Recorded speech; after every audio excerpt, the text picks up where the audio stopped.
ETF index mutual funds నేర్చుకుని stock మార్కెట్లో రాణించాలనుకుంటున్నారా? వెంటనే ఈ నెంబర్కి కాల్ చేయండి.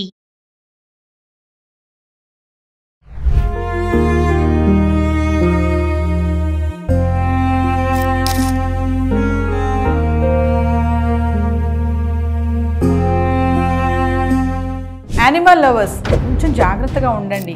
మరి మీ పెంపుడు జంతువుల్ని మీద పెట్టుకోవడం, పక్కన వేసుకోవడము, ఇంకా వాటితో మీరు చాలా ప్రేమగా ఆప్యాయంగా కూడా ఉంటారు కదా, కొంచెం జాగ్రత్తగా ఉండండి.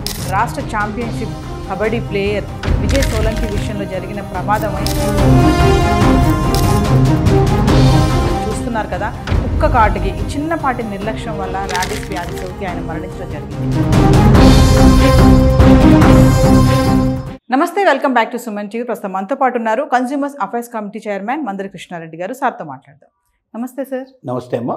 సార్, యానిమల్ లవర్స్ చూస్తాం కదా, చాలామంది కుక్కల్ని పెంచే వాళ్ళు ఏంటంటే అసలు ఇంకా మనుషులతో కంటే వాటితో చాలా క్లోజ్గా ఉంటారు. ఇంకా మీద వేసుకోవడం, ఇట్లా నాకించుకోవడము, ఇట్లా చేస్తూ ఉంటారు. మరి ఇప్పుడు ఈ కబడ్డీ ప్లేయర్ విషయంలో చూసుకుంటే ఎంత దారుణం అంటే, ఆ వీడియో చూస్తే అసలు మరి గోల్డ్ మెడల్ సాధించినటువంటి ప్లేయర్ ఈరోజు చిన్నపాటి నిర్లక్ష్యం వల్ల చనిపోవడం జరిగింది. ఒక్కసారి మనం దాని గురించి మాట్లాడుకుంటాం. నిజంగా విజయ్ సోలంకి విషయంలో జరిగినటువంటి ఘటన ప్రపంచానికంతా కళ్ళు తెరిపించేటువంటి ఘటనగా చెప్పుకోవచ్చు. మన గతంలో ఏ ఆలోచనలు ఉండేవంటే, ఏదైనా ఒక జంతువు గట్టిగా కొరికి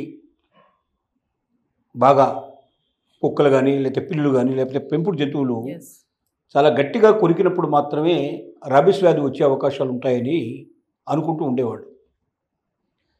విజయ్ సోలంకి విషయంలో జరిగింది ఏంటంటే, ఒక కుక్క మురికాలులో పడింది. అతను పెద్ద కబడ్డీ ప్లేయర్, మనందరికీ తెలిసిన విషయమే, జాతీయ ఛాంపియన్. మానవతా దృక్పథంతో తనకు సంబంధించిన కుక్క కూడా కాదు, ఎవరి కుక్కో మురికాలులో పడింది.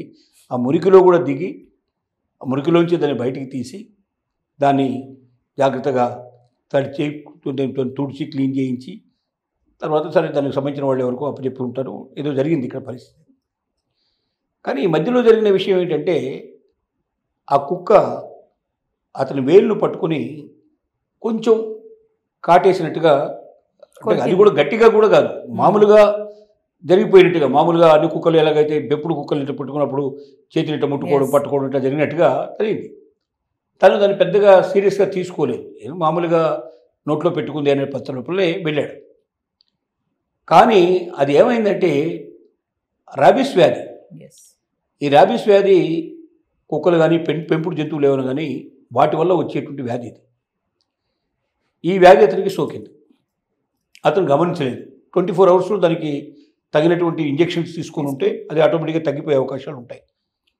కానీ అది తనకు అసలు అది కరిచినట్టుగా కానీ, దానివల్ల రాబిస్ వ్యాధి వస్తుందని కానీ ఆయనకు అవగాహన లేదు.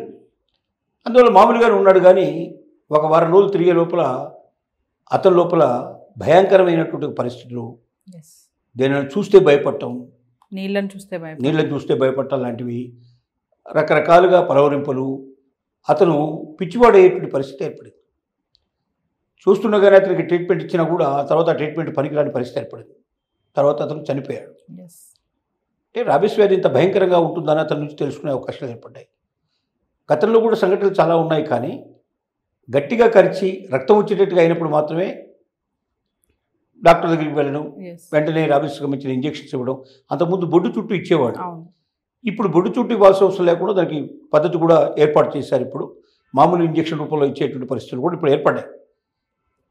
ఇంకోటి, పెంపుడు జంతువులు కొరకడం వల్లనే కాదు, దాని సెలైవా ఏదైతే ఉంటుందో నోట్లోంచి కారేటువంటి ఉమ్మి లాంటిది, అది పడ్డా కూడా మన దగ్గర ఏదైనా గాయం ఉంటే ఆ గాయంలో పడ్డా కూడా ఇది వచ్చే అవకాశాలు ఉంటాయి.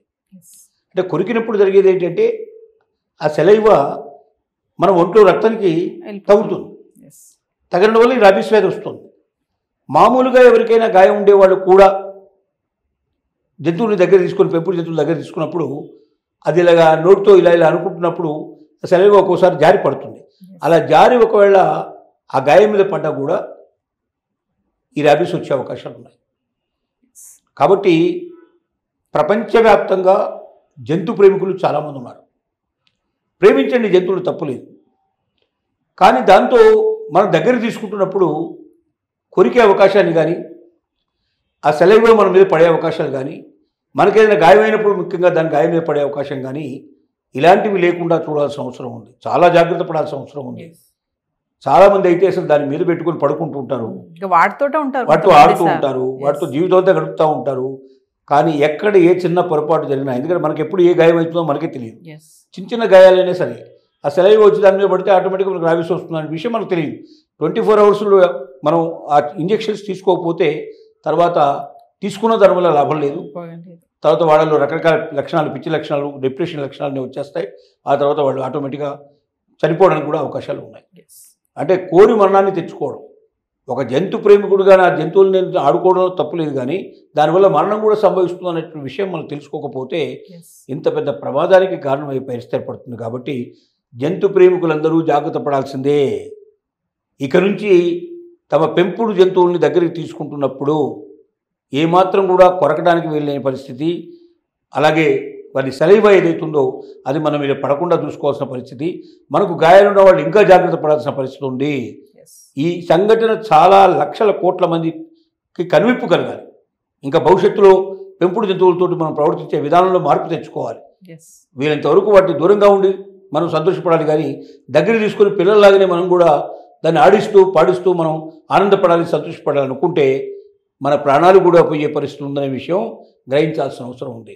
ఈ సంఘటనని మామూలుగా కాదు, చాలా కోట్ల మంది ఉన్నారు ఇప్పుడు ఈ దేశంలోనే, మన దేశంలో కాదు ప్రపంచవ్యాప్తంగా ఉన్నారు చాలామంది. వాటి కోసం జీవితమే అంటే వాడు బతికేది దానికోసం అనేట్టుగా ప్రయత్నించే వాళ్ళు ఉన్నారు. అది చనిపోయినప్పుడు మామూలు దానికి కాకుండా అంత్యక్రియలు చాలా గొప్పగా చేసేవాళ్ళు ఉన్నారు. కోట్ల రూపాయలు ఖర్చు పెట్టిన వాళ్ళు ఉన్నారు.